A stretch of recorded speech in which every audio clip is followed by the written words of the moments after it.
प्रवीण साहनी, उनका Twitter account और दूसरे अकाउंट हम लोग देखते थे तो ये होता था धारा से विपरीत कुछ लिखते हैं। ऐसा क्यों बोल रहे हैं? वो लिखते लॉजिकल लिखने की कोशिश करते थे, तो ये हम लोग विपरीत राय ढूंढते रहते हैं सच ढूंढने की तलाश में। और फिर उनके प्रवीण साहनी को भी हमारे यहाँ इंटरव्यू वगैरह देने आए तो हम सब लोगों ने उसको बड़े ध्यान से सुना, तो उन्होंने अपने तथ्यों से हम लोगों को अपनी ओर आकर्षित करने में सफलता पाई। और बाद में हमने देखा कि अब उसकी ओर एक चाल चल पड़ी है और एविडेंस, यानी पहले उन्होंने बात कही और उसके बाद हमें एविडेंस मिल रहा है। मुझे लगता था जब मैं उनसे पिछली वॉर के टाइम पे भी मैं उनसे बात करती थी प्रवीण साहनी से, और इस दौर में बात की कि कोई दीवाना है ये, इसका क्या, इनका एक अलग ही पॉइंट ऑफ व्यू है। उनसे बड़े मुश्किल सवाल भी मैं पूछती थी कि आप ऐसा क्यों कह रहे हैं, लेकिन मैं हैरान हुई ये कहते हुए कि मैं बिल्कुल गलत थी और पश्चिमी दुनिया, वेस्टर्न मीडिया से पूरी तरह प्रभावित थी। उनके सोर्सेस पूरे बिल्कुल, मेरी बात जो है एग्जैक्टली वही बात आप भी कह रही।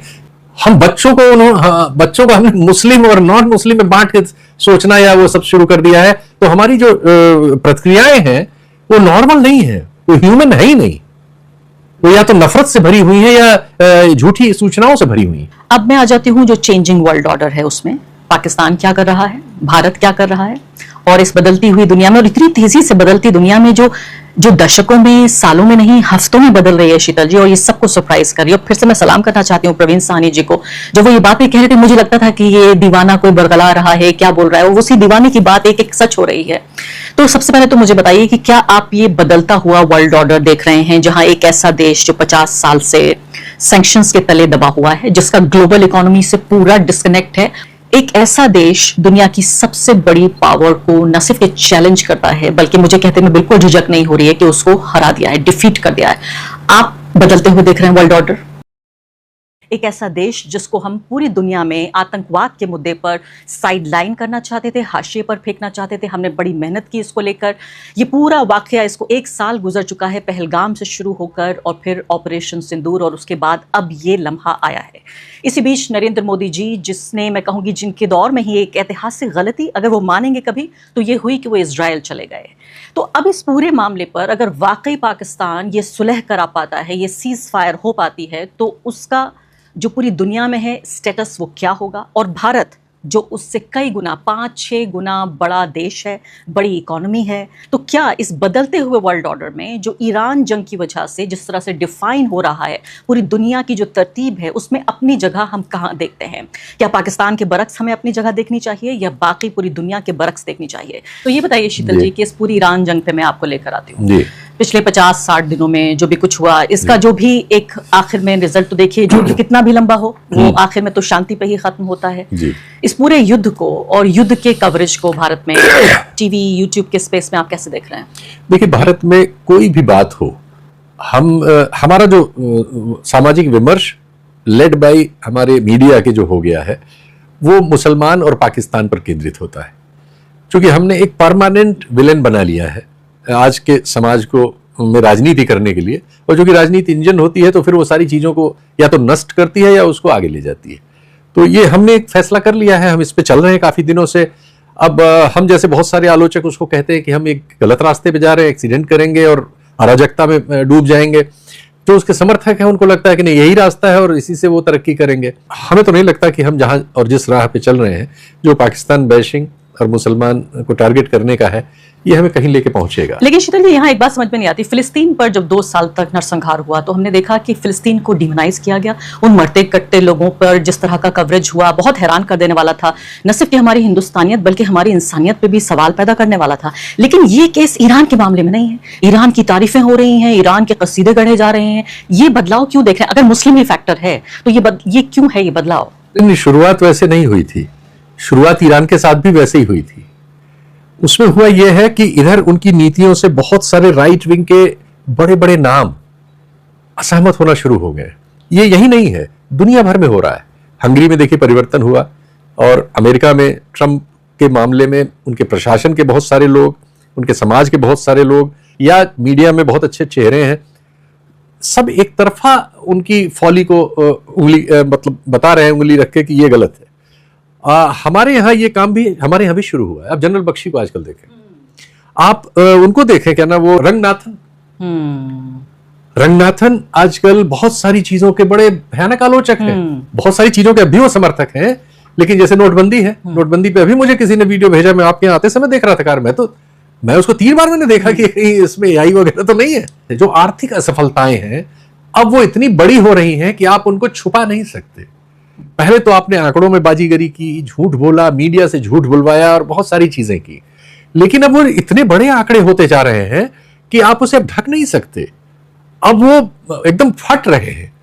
ये ठीक है, आप उसमें कभी लेकिन क्या इसमें ईरान में खासकर क्या ये भी एक वजह है कि हमारे यहाँ भारत में कितना भी दक्षिण पंथ हो, मुस्लिम नफरत हो, प्रो गवर्नमेंट प्रोपेगेंडा हो, लेकिन एक एंटी इंपीरियलिज्म जो स्ट्रीक है, कहीं ना कहीं साम्राज्यवाद के खिलाफ भावना, क्योंकि कई सौ साल हमने उस साम्राज्यवाद को सहा है। क्या ईरान के मामले में कि एक अंडरडॉग जब इतनी बड़ी पावर की पिटाई कर रहा है, उसके ऊपर बमबारी कर रहा है और वाकई देखते देखते एक तरह से हार रहा है अमेरिका, तो क्या हम खुश हो रहे हैं और थोड़ी देर के लिए मुस्लिम नफरत भूल रहे हैं? एक सच से वो चीज बदली है। मैं इसको बहुत ढंग से मॉनिटर करता हूं, सीरियसली इस पे टाइम देके करता हूं। पहले हफ्ते सारे भारतीय दक्षिण पंथ को और दुनिया भर के दक्षिण पंथ को यह उम्मीद थी कि 3-4 दिन में ईरान की लीडरशिप को, जैसे पहले दिन आ गया खमनेई मारे गए, उनको लगा कि जब खमनेई मार दिए गए यानी अभी 1-2-3 दिन में सब पटरा हो जाएगा। मैं नाम नहीं लूंगा, सब अपने मित्र हैं, 1-2 साल ऊपर नीचे के हैं, सब बड़े बड़े उस पर रहे हैं, सब उस समय तालियां बजा रहे थे। आप देख लीजिए कि अभी 2-3 दिन में वेनेजुएला होने वाला है इसका और रिजीम चेंज होगी। उसी तरह की कल्पनाएं उनके प्रोग्राम्स में, उनके भाषणों में, उनकी सोच में, उनकी टिप्पणियों में, उनके कमेंट्स में भरी हुई थी। जब युद्ध ने पलटना शुरू किया और जब हमारे सैनिक विशेषज्ञों ने, जिसमें निश्चित तौर पर इसमें बहुत बड़ा रोल, मैं उन्हें फरफराती मूंछों वाला जनरल कहता हूं, उनके टिल्ट से आया। अच्छा, क्योंकि वो बहुत पॉपुलर हैं टीवी चैनलों में, लेकिन आप अचरज करेंगे उन्हें बहुत सारे चैनलों ने पहले 10 दिन बुलाया नहीं, क्योंकि 1-2 जगह जब उन्होंने बोल दिया कि नहीं ईरान जीतेगा इस लड़ाई में, ये वजह है। 1-2 जनरल तो ऐसे हैं जो चीजों को सिस्टमेटिकली कहते थे, वरना हमारा ये पूरा डायस्पोरा ताली बजाने के लिए बैठा था।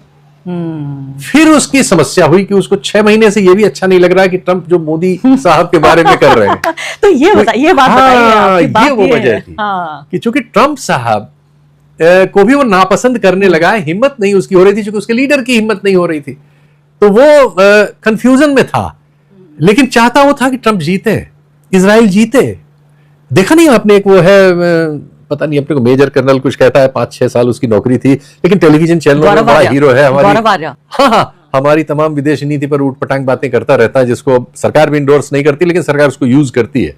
तो एक्चुअली गौरव आर्या जो सोचता समझता बोलता है ना, सोचते ये सब वैसा ही थे। वो तो उनकी मजबूरी हो गई कि वो नतीजा उल्टा होने लगा, तो उन्होंने पाला बदलना शुरू किया। और वो जो लोग 1 हफ्ते से पहले ऑबिचुरी लिख चुके थे ईरान की, और उनके अपने पुराने कार्यक्रम को देख नहीं पाएंगे, अब खुद देखें अगर तो उन्होंने पहले बदलना शुरू किया।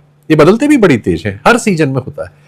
और फिर धीरे धीरे ये पूरा वो जो है अब ट्रंप के विरोध में आ गया। तो उनके देवता को बुरा कहा तो फिर उन्हें भी बुरा कहना पड़ेगा, और दुश्मन का दुश्मन दोस्त होता है, वो वाली बात हो गई। क्योंकि ट्रंप के दुश्मन ईरान और हमारे दुश्मन ट्रंप, तो दुश्मन का दुश्मन दोस्त हो गया। अभी भी इजराइल को बुरा नहीं कह रहे। हाँ, ये बात भी मानने वाली, ये भी ध्यान से देखिए। राइट, हाँ, अभी इजराइल को नहीं कह रहे, ट्रंप से थोड़ा सा, क्योंकि इजराइल कोई मोदी जी को कुछ अभी कह नहीं रहा है, वो अपना उसके इश्यूज हैं।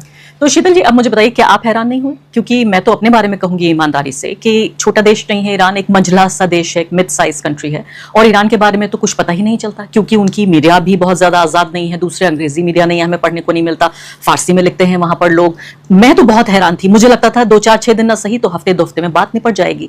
2 महीने तक दुनिया की सुपर पावर के सामने ये मुल्क खड़ा हुआ है, और साथ साथ आप देखिए सब पे निशाना साध रहा है, पूरे गल्फ कंट्रीज में से एक पे निशाना साध रहा है। इजराइल को भी साध रहा है, गल्फ में सबको साध रहा है, अमेरिका पे निशाना साध रहा है, एक मुल्क। आप हैरान नहीं? हैरान नहीं, इसने तो निश्चित तौर पर, जो हम लोग तो बहुत छोटे स्तर पर इस काम को कर रहे हैं ना, कि इस दौर में हम लोग कोशिश कर रहे हैं कि जो हमें बुरा लग रहा है उसको बुरा कह रहे हैं, जो अच्छा लग रहा है उसको अच्छा कहते हैं, ज्यादातर बुरा हो रहा है तो ज्यादातर बुरा कह रहे हैं।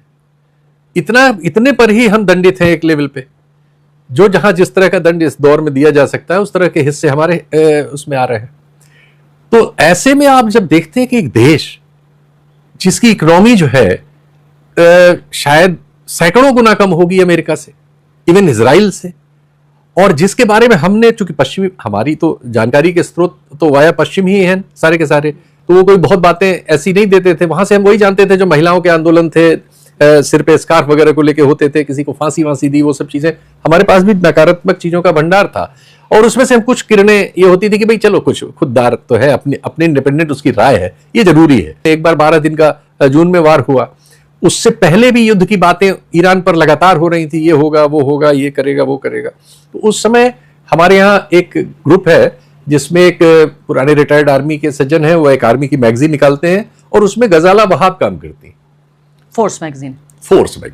तो वो फोर्स मैगजीन के जो वो सज्जन है, पुरुष जो है प्रवीण साहनी, उनका ट्विटर अकाउंट और दूसरे अकाउंट हम लोग देखते थे, तो ये होता था धारा से विपरीत कुछ लिखते हैं। ऐसा क्यों बोल रहे हैं? वो लिखते लॉजिकल लिखने की कोशिश करते थे, तो ये हम लोग विपरीत राय ढूंढते रहते हैं, सच ढूंढने की तलाश में, तो उनकी ओर भी जाते थे हम, लेकिन उनसे प्रभावित नहीं थे। फिर हमारे कार्यक्रमों में सत्य हिंदी में गजाला वहाब आती थी, तो उस युद्ध से पहले, 12 दिन के युद्ध से पहले एक कार्यक्रम में हम उतनी ही जानकारियों के साथ प्रस्तुत थे जितना मैंने आपको बताया, जो हमें पश्चिमी ढांचे से मिली है, और कुछ जो हमने अपने हिसाब से ईरान के बारे में समझी, लेकिन उन्होंने कुछ ऐसी चीजें बताई जो हमें नहीं पता थी। इसने हमारी उत्कंठा उस पक्ष में बढ़ाई कि हम ईरान को जानने की कोशिश करें एग्जैक्टली, और पर्टिकुलरली ये सैनिक जो ताकत वगैरह में है, उनकी जो तैयारियां हैं, उनका जो समाज है, वो सब डाटा आने लगे कि उनके यहाँ पढ़े लिखे लोग कितने हैं और उनके यहाँ महिलाओं की भागीदारी कितनी है समाज की वर्किंग पॉपुलेशन में, और अन्य इतने दिन से वो बेचारा ये कठिनाई झेल रहा है सैंक्शन की, और सर्वाइव भी कैसे कर रहा है। ये सब चीजें धीरे धीरे उसकी ओर आकर्षित उन्होंने करना शुरू किया, और बाद में फैक्ट्स आने लगे, तो पता लगा कि हम लोगों ने गजाला वहाब वगैरह को ज्यादा सुनना शुरू किया, और फिर उनके प्रवीण साहनी को भी वो हमारे यहाँ इंटरव्यू वगैरह देने आए, तो हम सब लोगों ने उसको बड़े ध्यान से सुना। तो उन्होंने अपने तथ्यों से हम लोगों को अपनी ओर आकर्षित करने में सफलता पाई, और बाद में हमने देखा कि अब उसकी ओर एक चाल चल पड़ी है।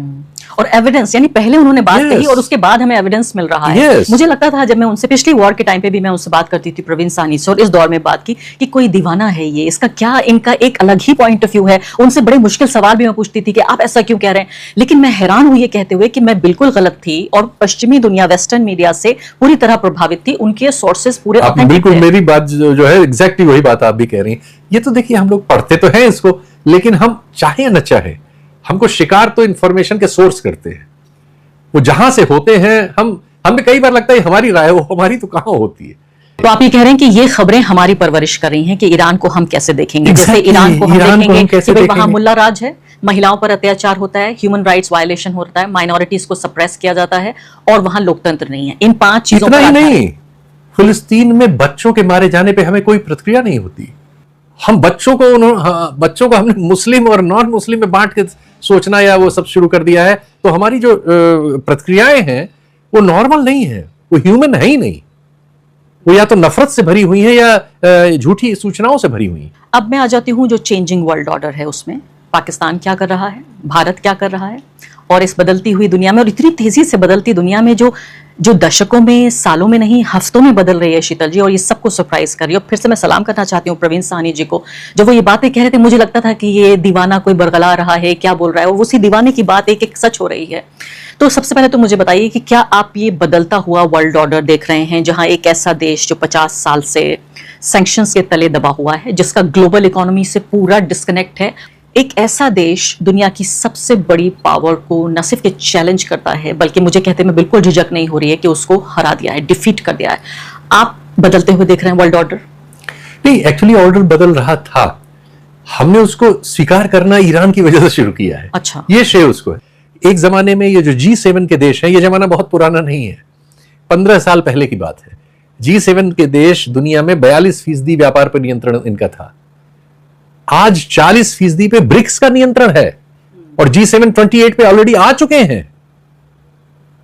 तो ईरान हमें इन आंकड़ों की तरफ, इन सूचनाओं की तरफ ले जा रहा है जो हमने इसके पहले उस तरह से नहीं देखी। तो मुझे बताइए, तो फिर इस चेंजिंग वर्ल्ड ऑर्डर में अमेरिका सुपर पावर बना रहेगा? नहीं, सुपर पावर अब कहां है अमेरिका? मैं आपको आंकड़ा बता तो रहा हूं, अमेरिका नहीं, G7 ग्रुप सुपर पावर नहीं है, 28% पे आ चुका है, और ब्रिक्स, उतने देश तो ब्रिक्स में है, ब्रिक्स जो है 42% पे पहुंच गया है। इंडियन मीडिया भी फाइनली अभी एक्सेप्ट करने के ऊपर मजबूर हो गया कि परवीन साहनी जो कि इंडिया के एक टॉप के अपना जर्नलिस्ट है, वो हमेशा यानी पाकिस्तान की फेवर करते हैं, यानी कि पाकिस्तान जो भी अपना ठीक काम कर रहा होता है उसके मतलब वो कहते हैं कि पाकिस्तान बिल्कुल ठीक काम कर रहा है, लेकिन मोदी सरकार बिल्कुल कहते हैं गलत काम कर रही है, यानी कि गलत डायरेक्शन में जा रही है। और मोदी सरकार के ऊपर यानी वो काफ़ी तनकीद भी करते हैं, लेकिन इंडिया में यानी कि उनको काफ़ी तनकीद का सामना करना पड़ा था कि आप यानी पाकिस्तान की अपना बड़ी फेवर करते हैं, लेकिन मोदी सरकार की मुखालफत करते रहते हैं। लेकिन जो जो बातें अपना परवीन सुहानी ने कही वो कहते हैं सारी अब सच कहते हैं साबित होकर सामने आ रही है कि पाकिस्तान दुनिया में अमन चाहता है और मोदी सरकार दुनिया में यानी कि दहशत को फरोग देना चाहती है, क्योंकि मोदी सरकार इसराइल की सपोर्ट करी जो कि दुनिया में इस वक्त से बड़ा कदम दहशतगर्द डिक्लेयर हो चुका है। और पाकिस्तान अमन की अपना कोशिश करी कि ईरान और अमेरिका के दरमियान मुज़ाकरत कराने की पाकिस्तान कोशिश कर रहा है, लेकिन ज़ाहिर है मोदी सरकार तो ज़ाहिर अब यही चाहती है कि ये अमन मुज़ाकरत किसी न किसी तरह नाकाम हो जाए और पाकिस्तान अपने जो फेवर पूरी दुनिया से मेरी वो अपना नाम मिले। बाकी आप इसी तरह की मज़ीद इंडियन मीडिया की रिएक्शन वीडियो हमारे चैनल को देखना चाहते हैं तो हमारे चैनल को करें लाइक, सब्सक्राइब, शेयर कर दें। अगली वीडियो में आपसे दोबारा मिलते हैं।